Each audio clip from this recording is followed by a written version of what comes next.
വല്ലാത്തൊരു ക്ഷീണം, ഒരടി മുന്നോട്ട് വെക്കാൻ വയ്യ. അപ്പോഴേക്ക് കിതച്ചു പോകുന്നു. മക്കൾ അദ്ദേഹത്തെയും എടുത്ത് തൊട്ടടുത്തുള്ള ഹോസ്പിറ്റലിലേക്ക് കൊണ്ടുപോയി. അവിടെ എത്തുമ്പോഴേക്ക് അദ്ദേഹത്തിൻ്റെ ബോധം മറിഞ്ഞിട്ടുണ്ട്. അവിടെ നിന്ന് പ്രാഥമികമായ ടെസ്റ്റുകളൊക്കെ പെട്ടെന്ന് തന്നെ നടത്തി. അതിൽ അദ്ദേഹത്തിൻ്റെ പ്രഷർ വളരെ ലോ ആണെന്ന് കണ്ടെത്തി. പ്രഷർ കൂടാനുള്ള മരുന്ന് ഹോസ്പിറ്റലിൽ നിന്ന് കൊടുത്തു. പക്ഷേ അവസ്ഥ വീണ്ടും വഷളായിപ്പോയി. എന്താണ് കാരണമെന്നറിയാതെ അവർ പരിഭ്രമിച്ചു പോയി. അപ്പോഴേക്ക് മക്കൾ അദ്ദേഹത്തെ അവിടെ നിന്ന് ഡിസ്ചാർജ് ചെയ്ത് സൂപ്പർ സ്പെഷ്യാലിറ്റി ഹോസ്പിറ്റലിലേക്ക് പെട്ടെന്ന് തന്നെ കൊണ്ടെത്തിച്ചു.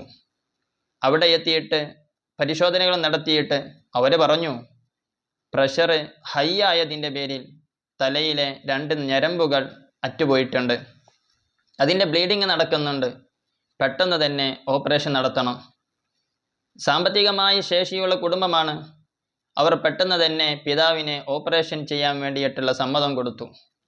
ഓപ്പറേഷനൊക്കെ കഴിഞ്ഞു. കാലം 1.5 വർഷം കഴിഞ്ഞു. അദ്ദേഹം ഇന്നും കോമയിലായിട്ട് കഴിയുകയാണ്. ട്രീറ്റ്മെൻറ്റിന് വേണ്ടിയിട്ട് 3 കോടിയിലേറെ രൂപ അവർ ചിലവഴിച്ചിട്ടുണ്ട്. പക്ഷേ ഇപ്പോഴും ഒരു പഴയ അവസ്ഥയിലേക്ക്, ഒരു ബോധമുള്ളൊരു ജീവിതത്തിലേക്ക് കടന്നു വരാൻ അദ്ദേഹത്തിന് കഴിഞ്ഞിട്ടില്ല. നല്ല സമ്പന്നമായ കുടുംബത്തിൽ നിന്നുള്ള വ്യക്തിയായതുകൊണ്ട് ട്രീറ്റ്മെൻറ്റുകൾ അങ്ങനെ വല്ലാതെ പ്രയാസമില്ലാതെ മുന്നോട്ട് പോകുന്നു എന്ന് മാത്രം. ഞാൻ ഈ വിഷയത്തിൽ ചിന്തിക്കാനൊരു കാരണമുണ്ട്. ആ മനുഷ്യന് ആദ്യം എത്തിയ ഹോസ്പിറ്റലിൽ നിന്ന് അവർ ചെക്കപ്പ് നടത്തിയപ്പോൾ അവർ മനസ്സിലാക്കിയത് പ്രഷർ കുറവാണ് എന്നാണ്. രണ്ടാമതെത്തിയ സൂപ്പർ സ്പെഷ്യാലിറ്റി ഹോസ്പിറ്റലിൽ നിന്ന് അവർ പറഞ്ഞത് ഇദ്ദേഹത്തിൻ്റെ പ്രഷർ കൂടിയതാണ് ഇദ്ദേഹത്തിന് അപകടം സംഭവിക്കാനുള്ള കാരണമെന്ന്. ഇവിടെയാണ് നാസ്തികരുടെ CV രവിചന്ദ്രനെ പോലെയുള്ള കൺകണ്ട ദൈവങ്ങൾ പറയുന്നൊരു വർത്തമാനമുണ്ട്. എന്തുകൊണ്ട് ഇസ്ലാം ബഹുഭർത്തൃത്വത്തെ അംഗീകരിക്കുന്നില്ല? ബഹുഭാര്യത്വം സമ്മതം പറയുന്നു. ബഹുഭാര്യത്വം സമ്മതം പറയുമ്പോൾ തന്നെ ഒരുപാട് കണ്ടീഷൻസ് ഉണ്ട്, അത് മറ്റൊരു വിഷയം. എന്നാലും ഒരു സ്ത്രീക്ക് ഒരുപാട് ഭർത്താക്കന്മാർ എന്തുകൊണ്ട് സ്വീകരിക്കാൻ പറ്റുന്നില്ല എന്നതിന് ഇസ്ലാം പറയുന്ന പ്രധാനപ്പെട്ടൊരു കാരണം അവരിൽ ജനിക്കുന്ന കുഞ്ഞിൻ്റെ പിതാവാര് എന്ന് തിരിച്ചറിയാൻ പ്രയാസമായിരിക്കുമെന്നാണ്. അപ്പോൾ അവർ പറയുന്നത് ഇന്ന് ടെക്നോളജിയൊക്കെ വർദ്ധിച്ച കാലമാണ്. DNA ടെസ്റ്റിലൂടെ ആരാണ് പിതാവ് എന്ന് കണ്ടെത്താമെന്നാണ്. ഒരു വേള മതം എന്നത് അന്ധവിശ്വാസമാണ്, അന്ധമായിട്ട് വിശ്വാസം പേറുകയാണ് എന്നൊക്കെ പറയുന്ന ഇവർ മുന്നോട്ട് വെക്കുന്നത് ഈ ടെക്നോളജിയെ അന്ധമായിട്ട് വിശ്വസിക്കാമെന്നാണ്.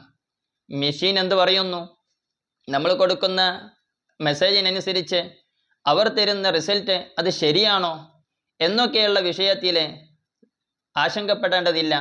അതിനെ അന്ധമായി വിശ്വസിക്കാമെന്ന്. അങ്ങനെ അന്ധമായി വിശ്വസിക്കാൻ പറ്റുന്ന ആ ഒരു മെഷീന് ടെസ്റ്റ് ചെയ്ത് തന്ന റിസൾട്ടിനനുസരിച്ചാണ് ആദ്യം ഈ മനുഷ്യന് പ്രഷറിനുള്ള വർദ്ധിക്കാനുള്ള മരുന്ന് കൊടുത്തത്. അതാണ് അദ്ദേഹത്തെ കൂടുതൽ അപകടകരമായ അവസ്ഥയിലേക്ക് കൊണ്ടെത്തിച്ചത്.